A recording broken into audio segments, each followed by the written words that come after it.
Well, good evening, Cosmic Light Collective. Thank you so much for all of your attention, your care, your consideration, your patience, and your forbearance with the human race and all that we are continuing to be challenged by and struggle with. We sincerely appreciate your assistance in the earlier part of this call and your help to guide us into peace, into even a pathway towards peace. So I am very much aware that this topic for this evening is quite powerful, and it follows the powerful messages that you have been delivering the past month or so. So with the topic of justice being so profound all over the world, and particularly in the United States with gun violence and political movements and so much distress moving through the nation, I'm looking forward to hearing your transmission on justice.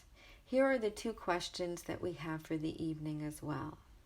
If we are to seek transcendence, how do we deal with those who just want justice? And is there a form of justice that comes from the heart? With that being said, just going to take a drink and we will continue.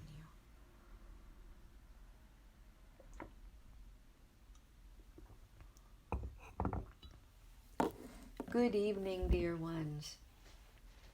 It is a powerful time to be together, and the eruptions that are occurring around the planet are purposeful, frightening, but purposeful.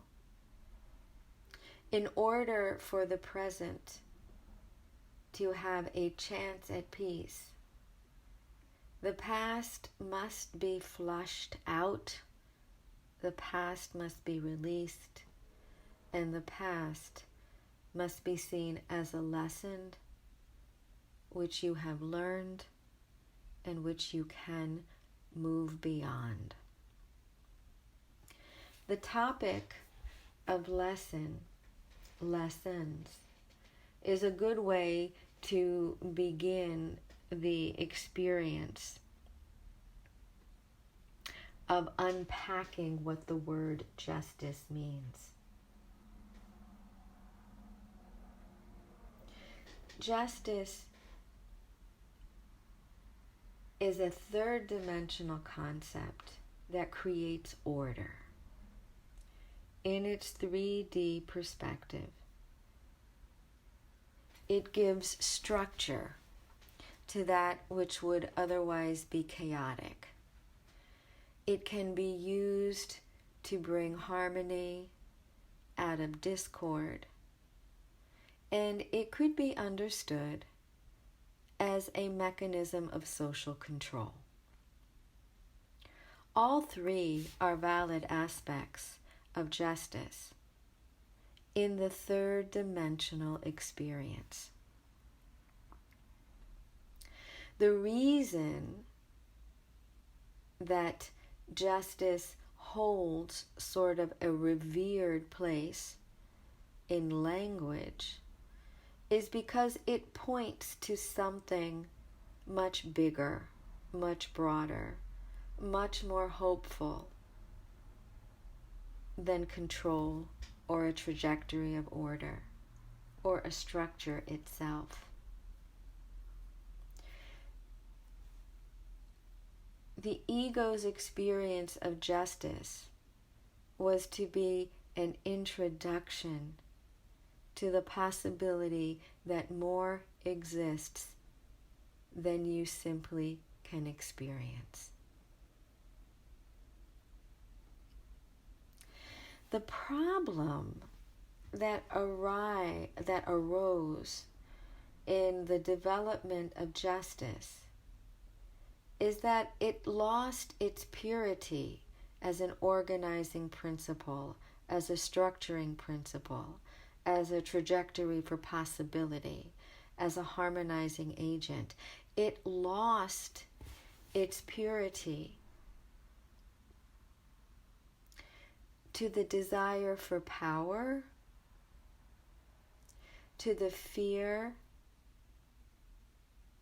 of destruction or annihilation,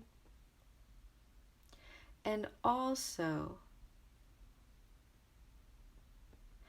to the loss of a sense of spiritual well-being.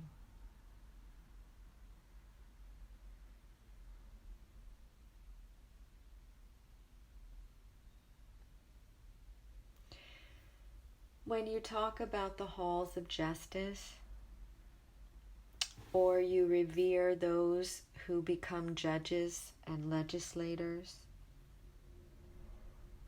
when you think of your supreme courts,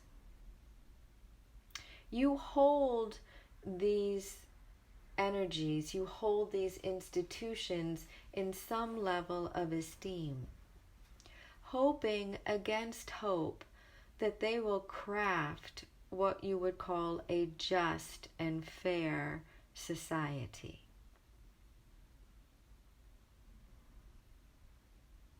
So again, justice as an organizing, structuring principle for harmony and well-being is a pure representation of what this energy was to guide you to.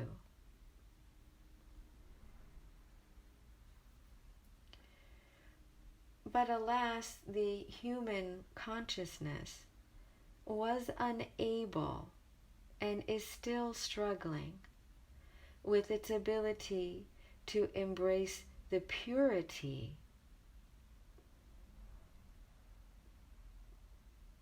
of what the ability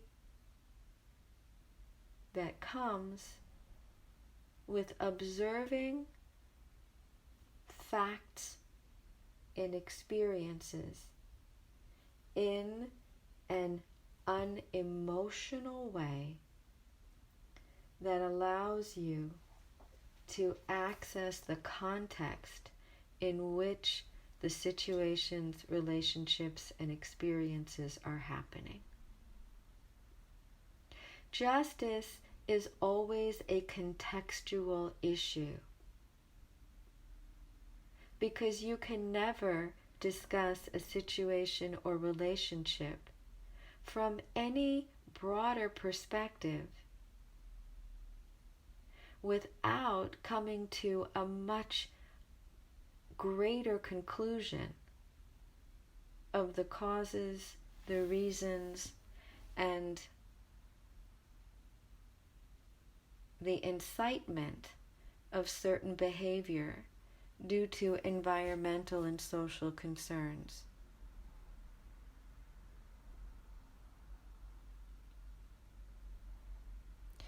Humans were not created for self-destruction. They were created to transcend into soul embodiment. But the experience on the earth degenerated into an experience of human beings self-destructing, because their pathway to the trajectory that justice was supposed to provide was blocked, was obliterated, was dissolved. We are here to restore those pathways,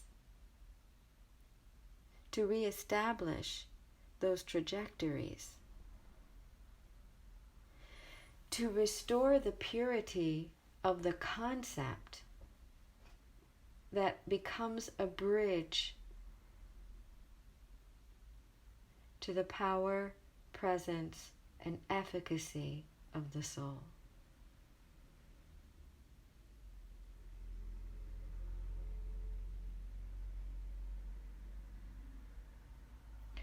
what one is willing to observe,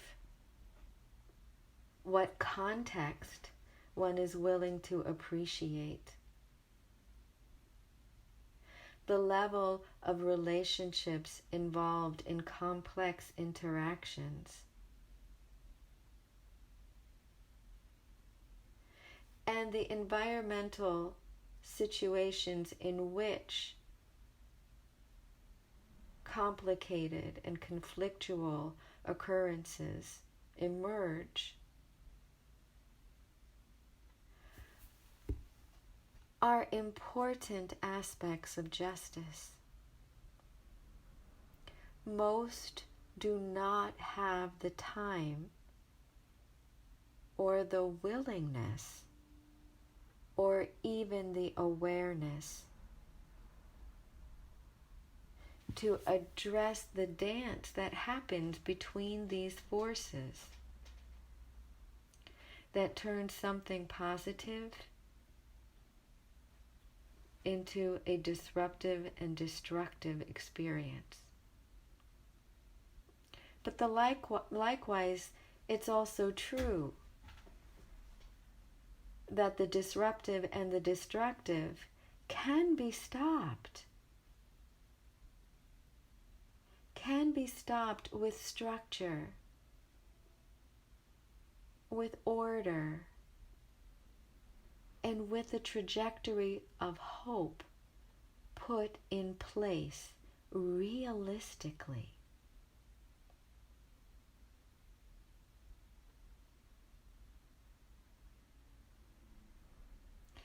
The issue of justice is quite profound at this juncture.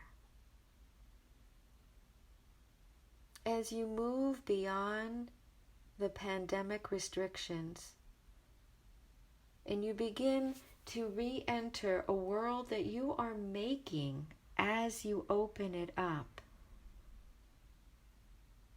the trajectories that you are putting forward, are they based on the present, or are they firmly anchored in the hatred of the past? Are they considerate of what life requires now, or are they just eager to return to what was at whatever cost?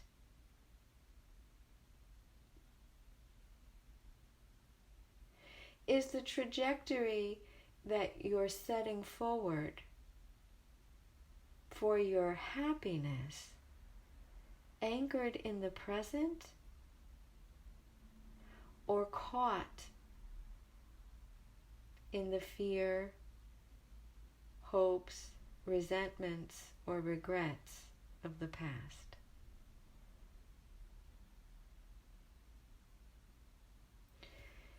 Your experience of justice happens so far away from the event that it's really hard to understand the trajectory.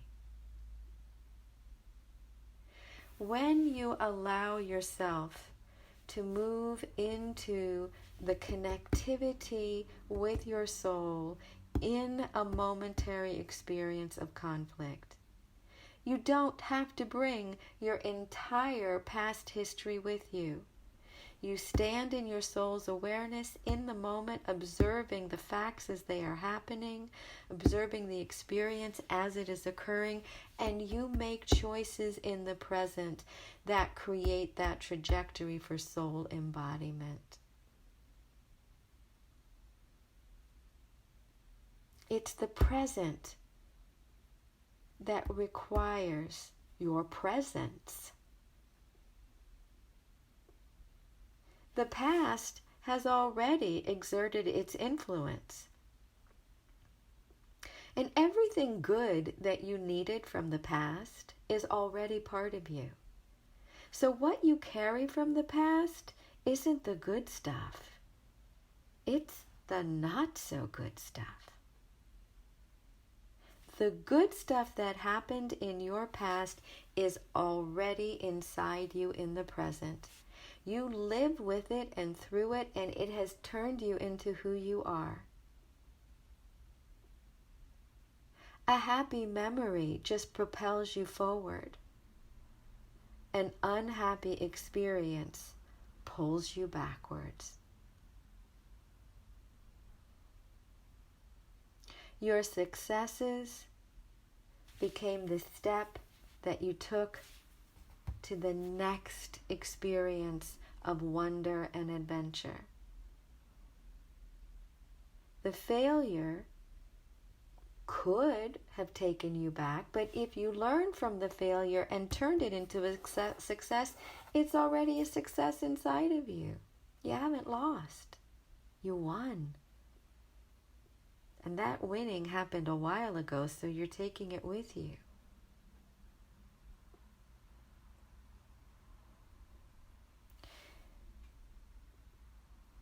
The difficulty with the third dimensional ego is it's always holding on to the past, and it's always holding something over you or someone else. The ego is incapable of forgiving, and it absolutely doesn't forget. The soul transcends through forgiveness and then learns through experience how to navigate better to avoid pitfalls and traps.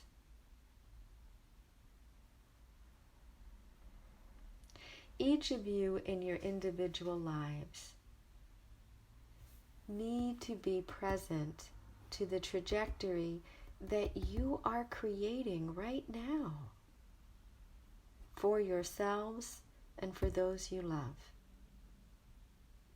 Because as you create that trajectory based on the purity of structuring, organizing, and harmonizing your lives according to your soul's song,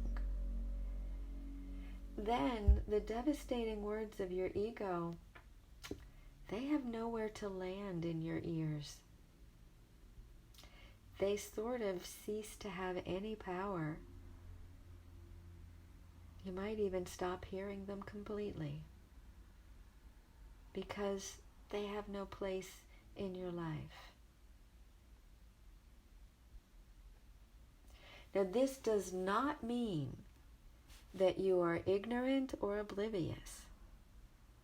This means that you are informed and aware, and you choose your soul's navigation over your ego's trepidation.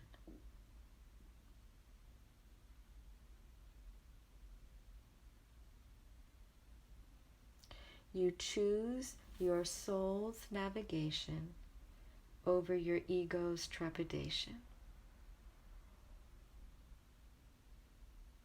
And when we look at the soul's navigation in cultures and in societies and through the legal system, we're looking at the evolution of justice as a concept of social control into that of a harmonizing principle that introduces the reality of the soul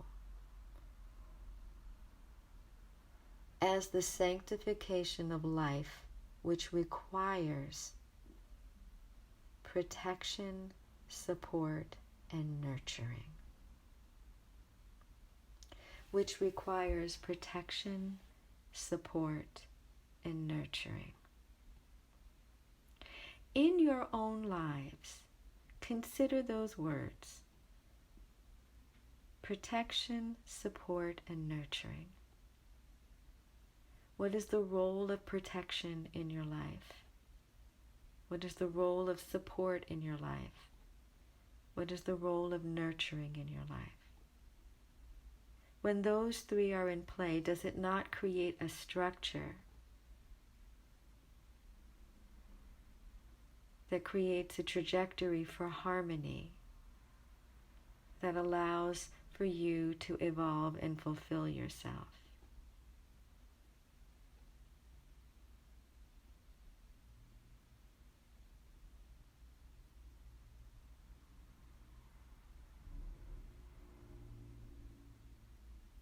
When justice is used in this way,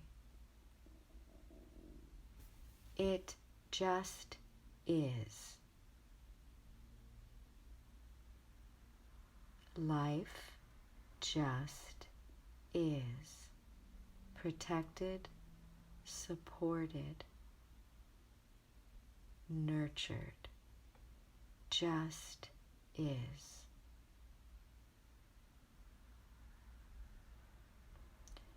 Very different than the concept of justice as policing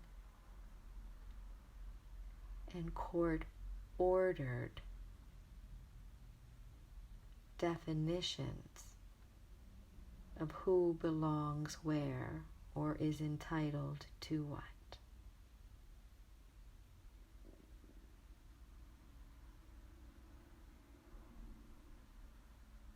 Protection, support, nurturance.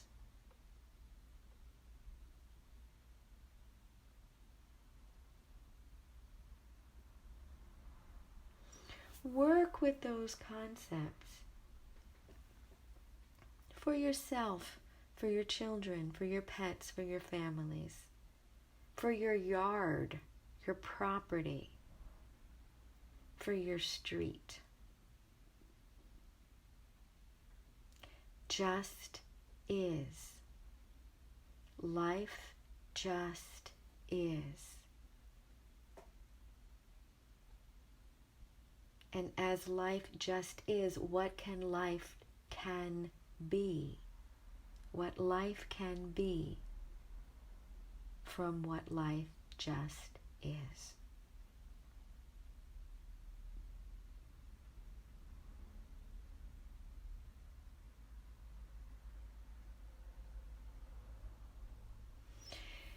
There is no need for any of you to be spinning or swimming in the ego debris that is rising to the surface in the nation and in the world.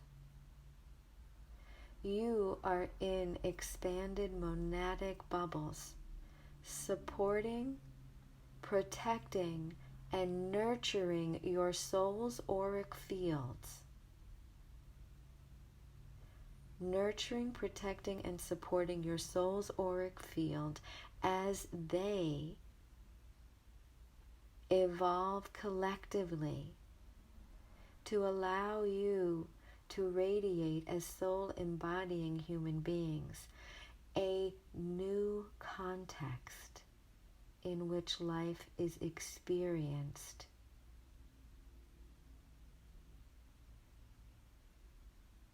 with safety, gratitude, and opportunity. That is where the general public is going, where life is experienced with safety, gratitude, and opportunity for everyone in the nation, not just a few. Safety, gratitude, and opportunity.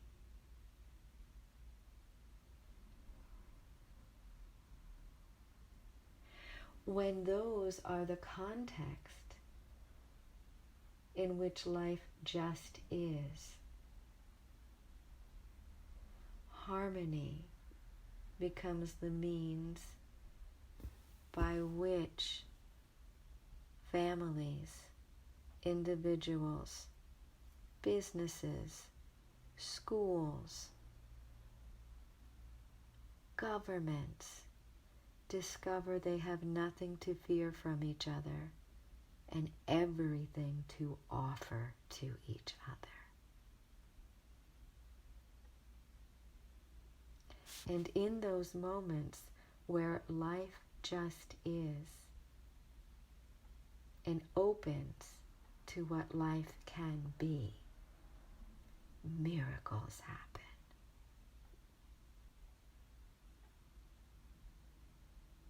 Over the coming years, you will be some of those miracle makers. The frequency, the resonance, the radiation from your field will offer that gratitude, that safety, and that opportunity to those willing to hear the song of the soul over the voice of the ego. And everything will change. Because in the present, everything can.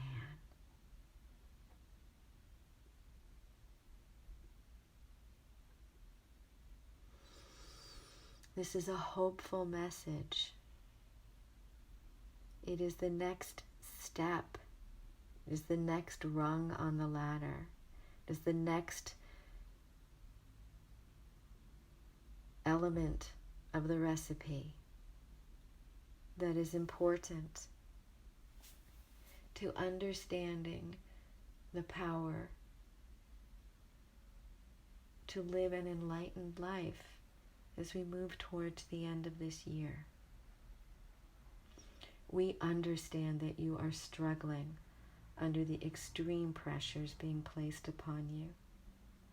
But that's why your monadic auric field is activating. That's why your universal, galactic, and solar subtle bodies are protecting you, supporting you, and nurturing you through this very difficult flushing of yet deeper buried negativity. When it washes up and comes through you individually and you're all experiencing it, let it bubble up, let it flow out, bless it, dissolve it, and let the present become your focus. It's where you are. It's where you just are. Where your life just is.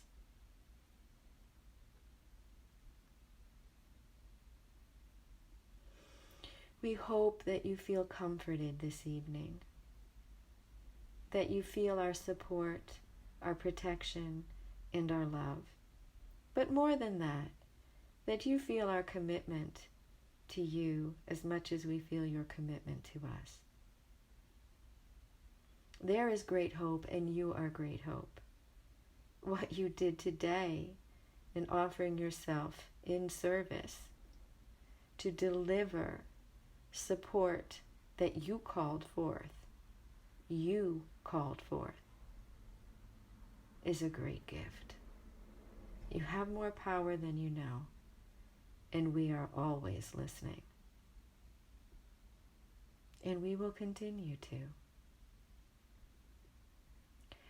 We are a team, and we are in this together. And the structures and the trajectories, the harmony to be created are magnificent. And we have great hope in doing it together and being somewhat successful. So with our love, support, and protection, enter into your week with hope. Well, complete your week in hope. And embrace the present as the gift that it truly is. To turn every moment around. And to see the sun of the soul always shining, even in the darkness, shining. And so you do. We look forward to meeting again next week.